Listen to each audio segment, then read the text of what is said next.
So this is probably one of the more important talks you're going to hear. So just show of hands, how many are going to be producing a thesis at the end of their PhD here? See, raise of hands. How many people how many people are going to coincidentally publish via publication? Thesis or publication? Some publications, excellent. So this panel is about how I survived my thesis and the life after. Your excellent compares are John and Tyne, as per usual, so I'll let you guys introduce the panelists and take it away. So if you guys were here yesterday, we kind of had the old school brass up, talking about the good old days, I guess, of research and their long histories. Now we have some young guns who are just a few years were just like us and have found success in very different ways. And we're going to ask them about how they got there and how they survived the thesis and how they made money after the thesis even. So we'll start with Dr. Rebecca Brunting, has recently joined the University of Melbourne School of Geography as a lecturer in spatial science. She's previously based at UQ, where she attained her PhD in 2017. Rebecca's research focuses on spatial planning to achieve multiple conservation and development objectives in complex environments. And Nikki is a data analytics consultant at PwC with a background in optometry, solving data problems by day and attending meetups by night. Nikki still doesn't know what she wants to do when she grows up, but one of her claims of fame is that she ran a ResBaz last year and was one of our finest ResComs to date. And then we have Niels, is a head of research and emerging practice for the Science Gallery Melbourne and research fellow in the Interaction Design Lab at the University of Melbourne. In his role, he promotes collisions between arts and science as a mechanism to expose the breadth of STEM. His research practice in human-computer interaction revolves around the democratization of technology. Niels acquired a PhD in architectural engineering at Leuven, and holds a degree in architectural design from Antwerp, in computer science at Antwerp. Wow, a lot of degrees, man. and human-computer interaction at Leuven. Impressive. So we're going to start by asking each of you to describe your journey and how you got here in some brief sentences, and then we'll be guiding with some more questions, and then we'll take questions from the crowd. So who wants to start? I guess I'll start. So my journey. Well, I started as an optometrist, realized that wasn't for me, went into research, did a master's bioresearch in the Department of Optometry, but with a bit of hand-eye coordination in there to try and branch out a little bit, finished that and said I was never coming back and went traveling for 6 months, and at the end of the 6 months started a PhD.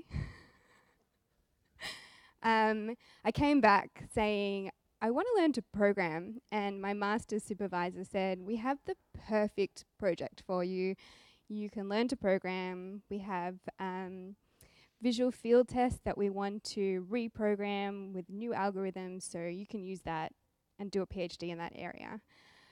And so fast forward to the end of the PhD, and I came out of it saying, okay, I don't want to be an academic and I don't want to be an optometrist, and it's taken me a while to cross off 2 things from my list. So I would like to find out some other things that I do or don't like doing, and pretty much just talk to a lot of people. What do you do? Do you have jobs going at the moment? Would I be suitable? And that was how I got the job that I'm in now. So someone I spoke to put me in touch with somebody else, who put me in touch with somebody else, who put me in the system at PwC.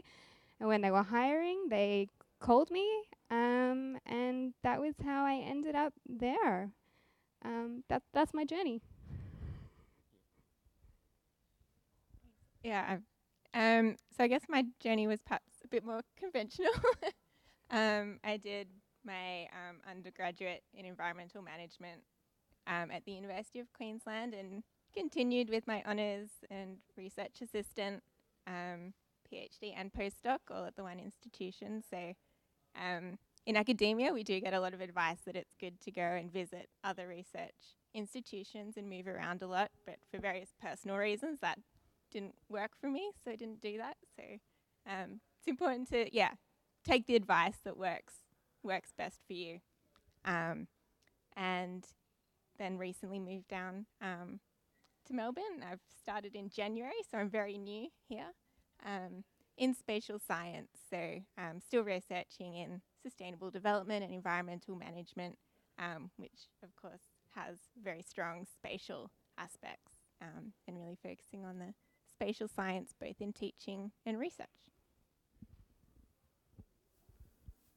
That didn't sound conventional to me, your trajectory. I'll go back to a non-conventional trajectory as well. I first decided to do a computer science degree. In retrospect, I don't know why, but I completed a degree. I worked in the IT industry for a year, similar to you, realized that it wasn't really my thing. I ended up in the banking world. It's a very, interesting environment, let's put it that way. But one of my old passions was architectural design. As a child, I always drew floor plans of non-affordable houses, but anyway, nice floor plans of houses. So after that year in industry, I decided like, okay, I'll happily give up my company car and I'll actually embark on a new study, on a new degree. That was back in Belgium, so an architecture degree there is 5 years. I think it's 4 here, and IT is 3. So yeah, as a 22-year-old, I went back to uni. I know that here that's more common. In Europe, it's not. In Europe, you typically end with 1 degree and then you're launched in professional world. I know it's different here, and I think it's great. So yeah, as a 22-year-old, I embarked on a degree, but even during my architecture degree, I realized, again, I don't really want to be an architect. But by then I was like, oh, wait, this is going to be problematic.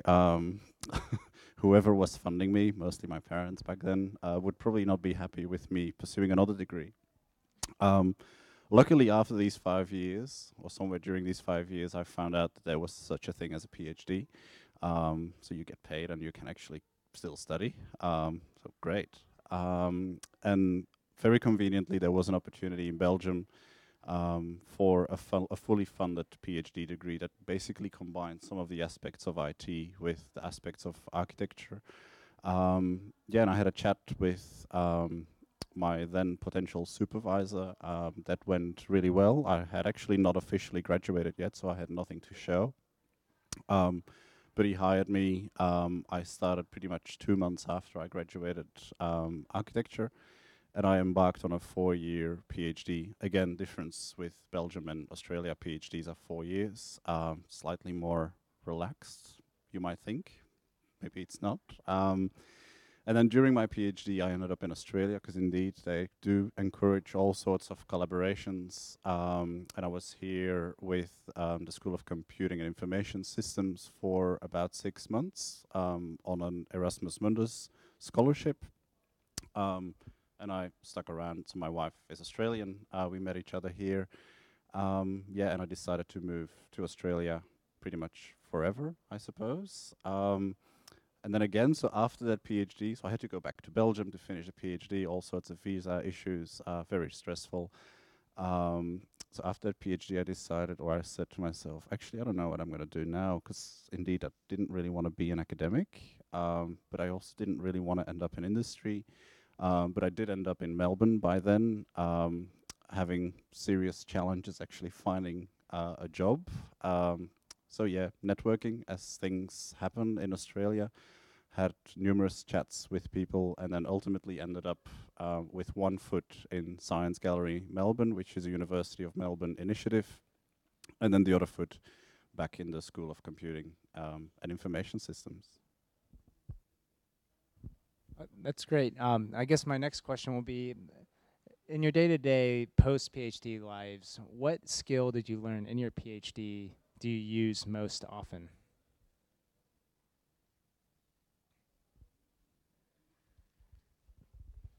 That's a hard one to answer. I feel like there are many skills. Independent working, learning and thinking, I think are huge ones. Problem solving, communicating results, communicating with others is a big one. I mean, for my PhD, I learned programming, so I use that now day to day. but it's actually, I think, more the soft skills that I regularly rely on that I got out of my PhD. Yeah, I'd have to echo that. Technically, I use a lot of R and Python, both of which are really handy. But it's definitely the soft skills, the communication, the networking, which I'm sure all of you are doing here, that are probably even more important, particularly on a day-to-day basis. Yeah, again, echoing that totally. I think endurance as well, not giving up. I resigned from my PhD after year one, but my PhD supervisor sat down with me and convinced me, I guess, to stay in. And in retrospect, I'm very thankful of him convincing me to stay in. Someone once said to me as well that a PhD is more like a psychological test, reading people and responding appropriately to people. So yeah, I think that's definitely a skill that I've learned. Yeah. One of the biggest challenges for a lot of people transitioning out of the PhD into life after, the second part of the ellipsis in this panel title, is the question of what to do with yourself, first of all, in terms of a job, but how to relate back to the kind of work you're doing. So you've been in solitude, almost complete isolation, doing a very particular kind of work. So I'm wondering if the three of you can give us a sort of very brief fly on the wall view into the actual work you're doing on a daily basis. If we were to be sitting with you in your office space, what is it from 9 to 5 or whatever hour you're actually doing? What kinds of tasks, what kinds of things do you keep yourself busy with? Well, first, I'd just like to say, as during the PhD, I wouldn't encourage you to be in solitude and complete isolation. I think it's important both socially and within your research as well to collaborate a lot. And during my PhD on all my chapters, they involved quite big collaborations, which is something I carried through. So making that transition was perhaps not so difficult because they were some of the skills that were acquired during the PhD.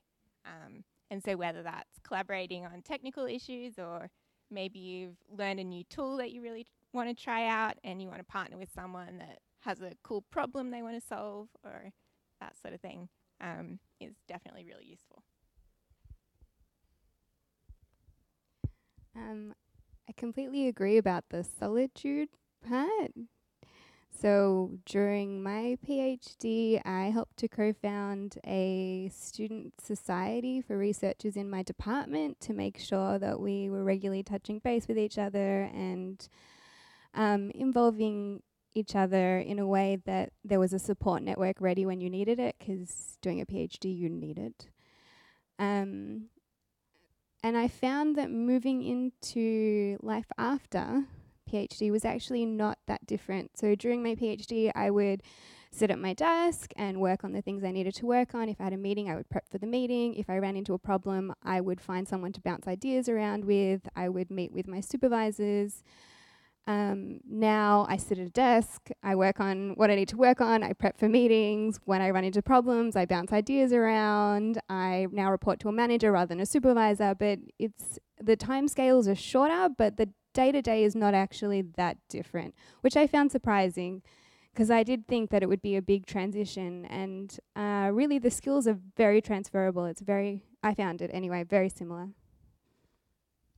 Yeah, I'm trying to work out if it's different or similar for me, given the fact that I have one leg in science gallery, which is, you could almost say that it's semi-industry in a way, because they're very different from the academic world, but they still liaise with the academic community.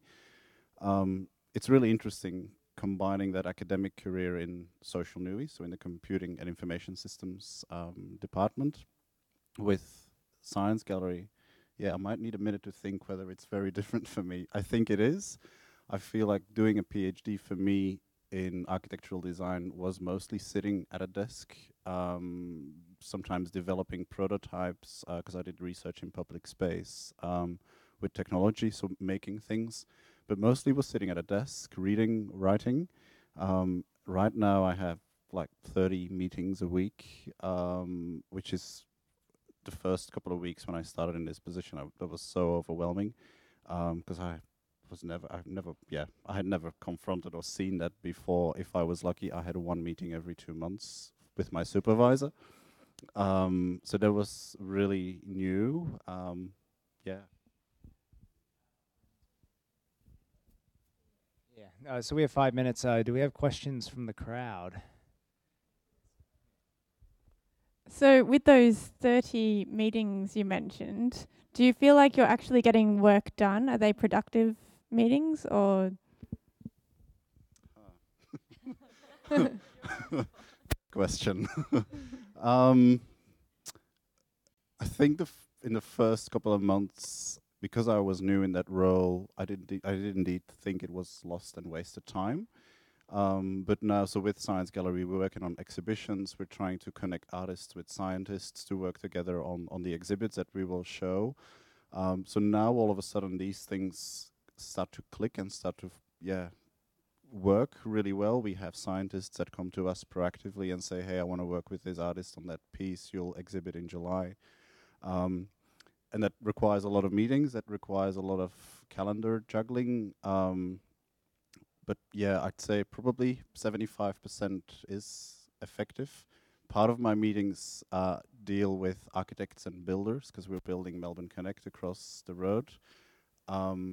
My gut feeling is that these are slightly less productive, but that's maybe because there's an industry difference.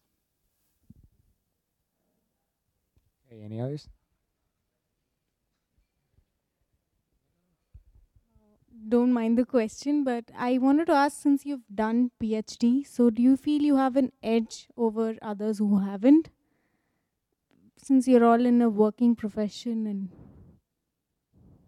because I always want to do PhD, I'm a master's student just because I like the doctor in front of my name.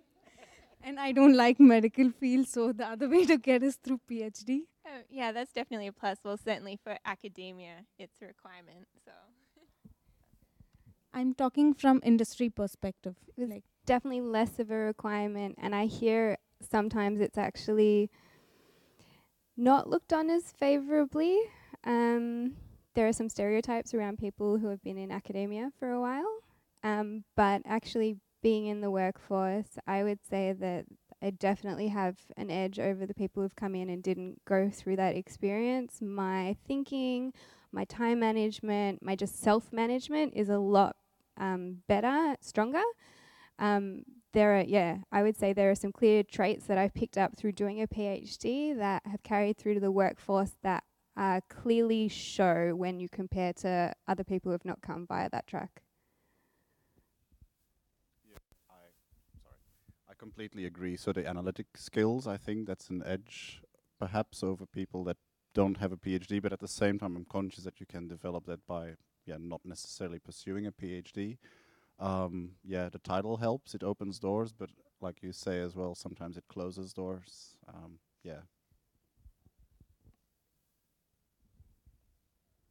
I have once read in an article that most of the PhDs or doctors start off doing their PhD with an intention to get a doctor in front of their name, or just because they didn't find a job.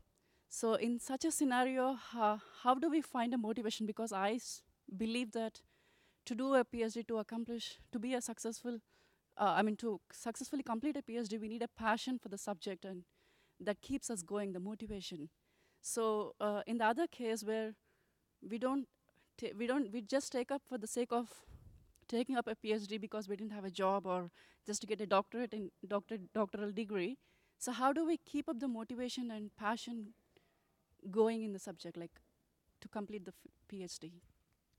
Good question. I think looking back at my PhD, there was a rough time, like mentally, emotionally, it's a really rough time. I didn't do it for the title, or I didn't do it for the doctor in front of my name. I just did it because I had an interest in learning things. Today I realize I actually want to study criminology. I think my wife's probably going to say no, but I think, you need to have such a drive and such a motivation to do it. If it's just for the title, I think a lot of people would give up because it's just, yeah, it's pretty, yeah, tense. Yeah, I would have to agree. I wasn't really in that position to start with. I was working as a research assistant and was keen to keep working in research, and so a PhD is an obvious asset to have if you want to do research, no matter what, whether you're in academia or other areas. So yeah, it's definitely important that you're passionate about what you're doing. I think if you don't have the motivation there to begin with, it's going to be difficult to keep going with it, because there are unexpected challenges. In my case, I was scooped on one of my publications and had to start all over again, which can be, yeah, really mentally quite draining. So if it's not there to begin with, I wouldn't advise going ahead. Yeah. I completely agree. If you're just doing a PhD to get a doctor in front of your name, maybe just legally change your name. Like, quicker, easier, much less pain. PhDs are hard. They are hard. You earn that doctor title. Not that that's why we go into it. I don't have any good advice. If that's why you're doing it, I don't think you should be doing a PhD. You're making life very hard for yourself.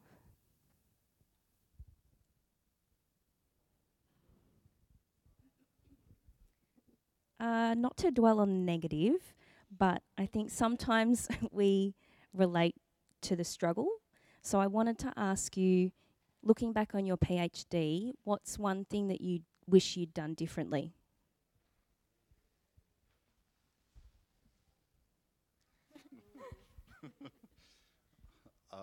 A lot. Yeah, I said everything, but maybe not everything, because I did end up in Australia. Yeah, no, a lot. I think it's that endurance that I've learned over the years to not give up during a PhD. Now, in retrospect, I would have dealt with that completely differently. I would not have been happy, for instance, with a 1 hour meeting every 2 months with my supervisor. I would have insisted on a 1 hour meeting every 2 weeks, even every week, ideally. Yeah, I've developed publication and writing skills during my PhD. Again, in retrospect now, I would leverage them differently and develop them differently as well. Less failing in publishing. Yeah, so pretty much everything actually. I think it's important during your PhD to branch out as much as you can and take on other things, like maybe you help other colleagues with their work, and that can lead to co-authored publications. But there can be, if you do too much of that, it can be quite stressful to make sure you get your own work done. So I did a lot of collaborating on other people's research as well. And so towards the end, it got quite tight with the timeline. So got it all done in the end, but in retrospect, it would probably have been better to scale back on some of the non-PhD focused activities to make life a bit easier for myself. Thinking back, I feel like I couldn't have done it any differently at the time, but I do wish that I had more. I feel like if I'd had experience in the industry before doing a PhD, there are some skills that I could have used from that. I also, my timeline at the end was very tight. I got my thesis submitted half an hour before my deadline. It was 11:30 p.m. on a Saturday night. And so thinking back, like, my wish list is that I would have gotten on top of those things sooner that had been holding me back.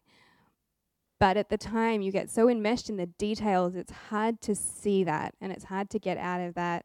And I was very lucky to have supervisors who were willing to pull me up at points and just say, you're not going anywhere with this. This is your deadline. You need to move on. You need to do something else right now in order to make that deadline. I feel like I was surrounded by a lot of good support, and that is what really took me through it. and if I did it again, I would need that support again. So I definitely recommend that. But yeah, I couldn't have done it any differently.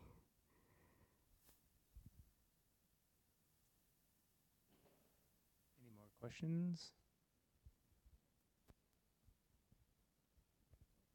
Okay.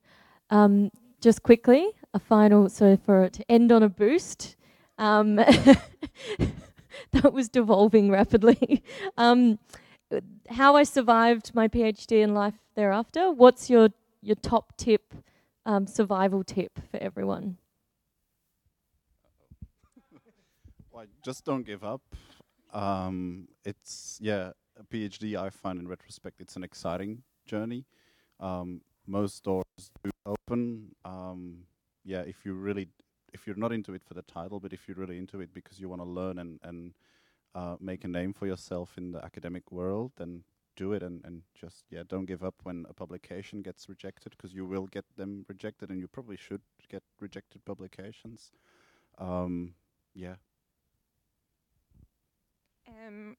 Probably with the respect to the transition to life after, to try not to put all your eggs in the one basket, but cultivate multiple leads that could go on to other roles in the future, which is certainly something I did, which paid off in the end. Yeah. I'd say for during your PhD, resilience and a good support network. For looking for work after PhD, just activating those networks, talking to people, going to meetups, just finding people wherever you can, asking people to put you in touch with other people. On that note, shameless plug, I would just like to say, if anyone is finishing up a degree and looking for work, PwC currently has applications open for graduate or intern positions. If you want to find out more about what it's like to be a consultant, just feel free to contact me on LinkedIn or Twitter, or get in touch with these guys and can contact me just in terms of getting more information about what other options there are outside of academia. I think is really useful. I definitely did that. I finished and just talked to anyone I could and asked them what they did. So feel free to ask me what I do. All right, thanks. Can we all have a round of applause for our panelists? It's really informative.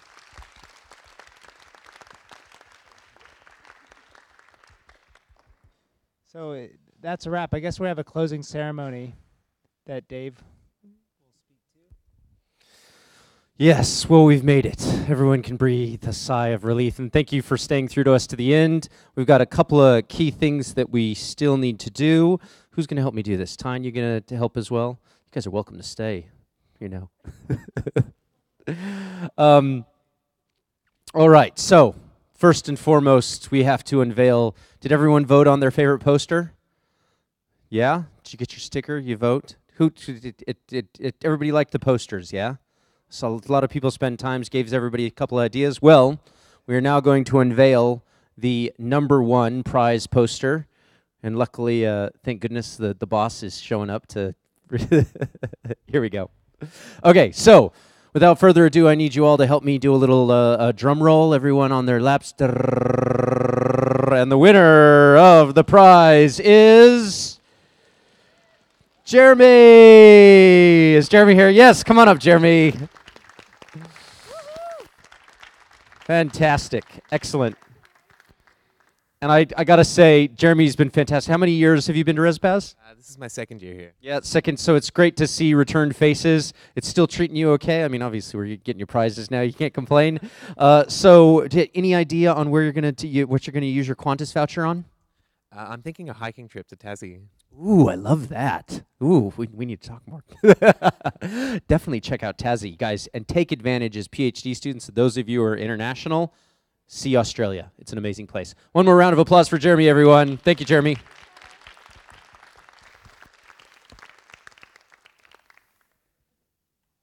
Okay, next prize. This is where it really starts to get fun. So, Res Grant prizes. What's next in this category? Someone help me. Okay. Thank you, Ty. So during the conference, you may have noticed a couple of fresh new faces. These were the 10 recipients of our Res Grants project for this year. So 10 brilliant people were presenting their pitch for the first time. They went through an interesting and hopefully fun learning process with myself and the other ResComs to refine their pitch, make it ResBaz ready. We hope you enjoyed all of them. Over the course of the last 2 days during the conference, we've had a couple of secret judges popping in and out of the tents, experiencing those pitches. They were judging the pitches based on a list of criteria ranging from communication skills to how engaging was the pitch, how clear was the challenge. And 3 winners have been decided. Each of these wins an extra bonus $400. And I'm very happy to announce that the 3 winners of the Res Grants. Drum roll, please. First of all was David Wilkinson. Woo, David. Come on up. Superstar David. Absolutely. Well deserved. I wish I had a briefcase of money to give you, David. David's one of our best helpers, actually. He's at many trainings. I can't thank you enough, David. Really fantastic work and really improved his pitch as well. It really came along, and I think hopefully a lot of you got to see it. Hopefully we'll get him back for some meetups in the future. So those of you who didn't get to see the Git use with our pitch, really great tool alongside ours. So thank you, David. Who's next time? The second pitch was Alex Sherman. Woo!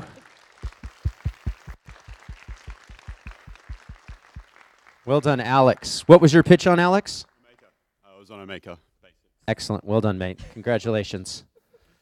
Yep. Fantastic. And last but not least, one more drum roll, please, from the audience. So the third winner chosen by the judges was Melissa Louie. Yay, Melissa. Fantastic. What was Melissa's pitch on? Git. How Git changed my life. Well done. So although we did have here, I just wanted to say congratulations to all of you. The quality was outstanding, and it's been really great to work with the 10 people. So. And again, just to reiterate, we will carry on with doing the Res Grants this year. So those of you who would like to get paid to basically produce one of these pitches, please come talk to Tyne, myself, or Dr. Chris Chuk. You want to raise your hand? To ask about how to get involved in those. We're always looking for those new tools and new capabilities. But as Tyne said, big round of applause for everybody who participated in the Res Grants. Absolutely fantastic. Well done. Great job, guys. Fantastic. Yeah, quick photo. Yes, absolutely. The always awkward moments. Excellent. All right, what's next? Oh, yes, we are hiring. So along those lines, for those of you who are interested in some of the activities which our research community coordinators do, we are hiring. If you are interested in that, the person to talk to, again, is Dr. Chris Chuk, right over there. And you can ask about what it's involved. We're not looking for super technical people in this area. We're looking for people who can lead communities and do really good teaching, right? So we're not looking for the most advanced skills. We're looking for people who can lead communities. So if you're interested in that role, it's a flexible working role, so it will work with your master's, your PhD, or your postdoc. So we're really flexible in being able to enable you to continue on and focus on your research, but also make a little extra money on the side and kind of hopefully kill 2 birds with 1 stone by becoming better at the tool you're actually using in your research. So again, you can check out the PD, the position description, at that URL, or the easiest thing to do, like I said, is see Dr. Chris Chuk, and she can help you navigate that. Now, before we move on, yes, here we go. Soiree. Next activity, the next event. So one of the things we do is we do like to interview all of you on a regular basis to say, what do you as graduate researchers want and need? And one of the things that you've come back to us and said is you're like, we don't necessarily want to go out and get really drunk and stumble around the town, but we still want to have fun. We like fun. Fun is good. So being able to get together and play some games, we hold regular what we call res soirees. So you can come along, we have a couple drinks, we play a couple games, we have some nice food. We do all of that on a regular basis. The next one is the 11th of April at 4 p.m. We finish early so you can get a good night's sleep still. You know, we're very conscientious of making sure you have have a good time. You can see that on our Eventbrite calendar. So if you go to resplat.eventbrite.com.au, you'll be able to find that Eventbrite and sign up to to put your RSVP in there. Again, that's resplat.eventbrite.com.au. Anything else on that, Sonia or Emma, Eve? I'll look to the real experts in this to make sure. It's going to be fun, isn't it? We always have a great time. We play great games. We have video games. I'm trying to get people to play bridge. Does anyone know how to play bridge? Yes, Nikki. Oh, do we have a 4? Really? 1, 2. Was there another hand over here? Please, please come. I want to start my bridge club. Sorry, shameless plug. Shameless plug. Okay, last but certainly last. Sonia, do you want to talk about the feedback form at all? Yeah? You're bored, but my voice is you've heard all day long, so I'll let Sonia talk about this. So being part of this event, we really want to thank you all for being here, and in doing so we also really value your feedback. So please do head to this go.unimelb link here, and just a really simple survey. We always love to improve, and tell us what you love, tell us what maybe we could do a little bit better, maybe something you had in mind that you want to see in the future at a ResBaz. Please let us know. We always want to hear your feedback. No stress also if you don't catch this link, because we will be sending this out tomorrow, because we love our feedback surveys. If you see me in a training, NPS lady, that's me. Okay, I will pass back to David. Stay right here for just a second, Sonia. So again, please, please, please do let us know. We will send that email link to you. We can't make this event better unless you give us keeps and changes, right? And we really are completely open to feedback. You can tell me horrible things. You can tell me the lovely things. We like it all. So please, please, please let me know. We want to make this event work for you and bring value to you as a community. Now, oh yes, there's just this last touch. So where we're located, if you do need more help or you want to get involved in the community, we're in the Doug McDonald building. You'll notice because it's got construction everywhere around it, and there's only one way to get into it, so you will find us because there's only one way to get into it.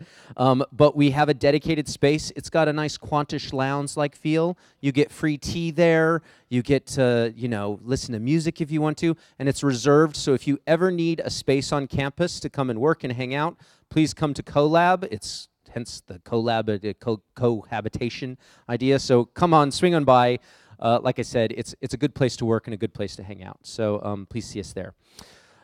We will do a final picture, but before we do that, I just want to bring up Christina and Tyne to give a little, probably what I would consider the most important thank you of all, in my opinion. So, yes, sorry, you're not allowed to go anywhere. What are you doing? Okay, over to Tyne.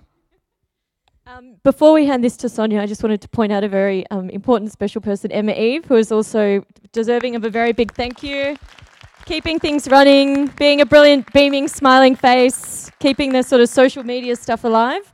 But in particular, the reason we're standing here with these is Sonia is a machine. She is so organised. As you can see, she's very friendly. She loves to do briefings on anything. If you have a particular topic in mind, just tell her, she'll give you a briefing on it. And thank you very much. We all really appreciate your hard work. This would not have happened without you.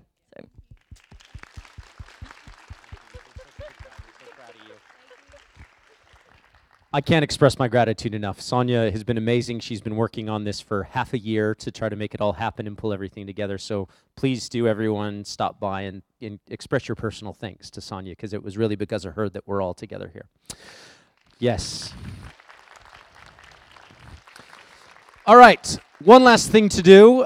So what I'm going to ask you all to do to prep your expectations. Oh, sorry. Tyne mentioned briefings, so I have another briefing. No, a thank you. I have some thank yous to give. So firstly, the man to my right here, David Flanders, he's the guy who came up with this whole idea in the first place. So we're all here because of him, and also his wife, Dr. Chris Chuk. So I do things in fun size. So we've got things in Flanders fun size. One thing that he loves is both Prosecco and Cheezels in life. So we've got a kilo of Cheezels and I think a litre of Prosecco here. So I just want to sincerely thank him because he supported me throughout this whole process. The whole time, if I've been stressing in my office, he'll come in and make sure I'm okay, and I'll go, oh my God, I need advice on this, and he'll always be the one to be a sounding board and just absolute wonder of support and probably the best boss I'll ever have and will work for in my lifetime. So thank you so much. Thank you. It's true. Now, Dr. Chris Duke, please come to the stage. So, Tech Tools Online, did we all hear about that or see part of it at ResBaz? And you'll hear more about it at our soiree. So, Dr. Duke, another excellent person to work with, probably another one of the best colleagues I also work with and ever will work with. She was responsible for making the whole Tech Tools Online project happen. So the director, the producer, if you rolled the credits, it would just be Christina's name, you know, all the way through, and then all the actors all the way through. So I sincerely want to thank you for that, and also all her support in ensuring we have top OHS standards, top diversity, and just top wellness levels, because it's important we're all well to do our jobs properly, do our PhDs well, and all feeling really good about it too. So I sincerely want to thank Dr. Chris for all her work, and I really appreciate everything. And the book as well, I forgot, the book is just one of her main publications as well. So everything that we do that's amazing, look right over here, okay? So I'd like to prepare this gift here. I wonder what it is. Thank you so much. And then also res leads, our wonderful res leads who help us during the training. So if someone helped you and you were stuck, it was one of the amazing people in a T-shirt, one of our branded T-shirts. So we'd also love to, after our group photo, present you with a nice little bag of coffee and a keep cup as you keep returning to our space for our free tea entitlements. So thank you everybody for coming. I really appreciate all the lovely energy and positive vibes you've brought to this, and I can't wait to see you more at our space throughout the year. Thank you. Last task, I promise. We're going to do a group picture real quick, okay? So this is the strategy. We're all going to stand up. Just leave your stuff where it's at, right? We're going to come down, and we're going to stand over here in this area. However, very, very important, no one can lean against that back rail, yeah? Last thing I want is this event ending in one of these. So please, please, please. And again, the taller people, if you could go to the back, if the shorter people could come to the front, the vertically challenged, as they say. So please, everybody, if you could come on down, just come right on here. I'll direct you and get you in the right place. Just leave your things where they're at. Sonia will be taking the picture from up top here. Yep, right here, you're going to be, I'm going to move the monitor a little bit so we can.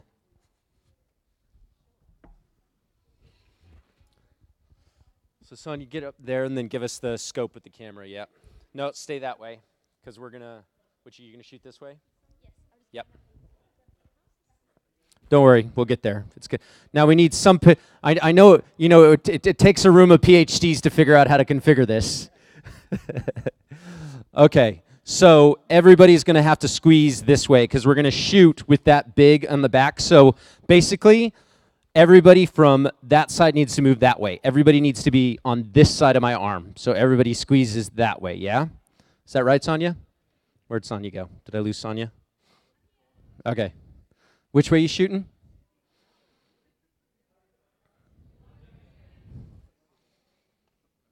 Yeah, fill in all the rows right up front here as well. Come into this one. Sonia, you tell me where else do we need people? What's the angle? Who's the furthest person on this side? Tyne, yeah, that's what we're doing. So Tyne, if you are on that side of Tyne, you're out of the shot. So come this way, keep squeezing. Don't worry. The smell is okay. Touch shoulders, it's okay. You can touch each other. It's all right. Just a little shoulder touch. Show a little love. It's okay. Okay, so we're going to take 3 pictures, right? And each 3 is going to have a theme. So we're almost there. Let me just see. Eric, what else do we need to move? How are we looking? Yeah, excellent. Yes, Emma Eve, perfect. Sit right there. Now remember, there's one simple rule. If I can't see your face, you're not in the picture. Yes, bingo. Oh, good movement there. Nice. Okay, so we're going to do 3 pictures. The first one, really classic. I want you to think 1900s. You're a bit angry. You're a PhD. You are not smiling. No one is allowed to smile in this picture. If there is a single smile, we have to take it over. So very straight. Hands by your side. You know, we're not even touching. We're just being really serious. Okay, Eric, you tell us when. Do I need to move anything? Can you see Tyne's face, or do I need to move that microphone? Okay, really grumpy. That's it. Very straight face. I don't see any smile.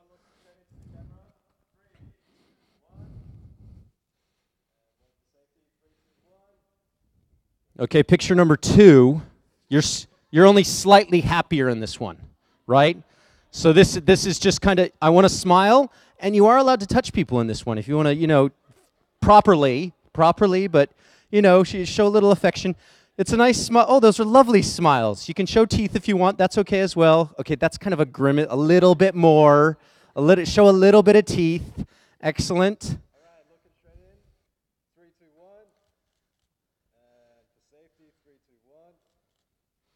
Okay, and the last one, you're actually going to use your jazz hands.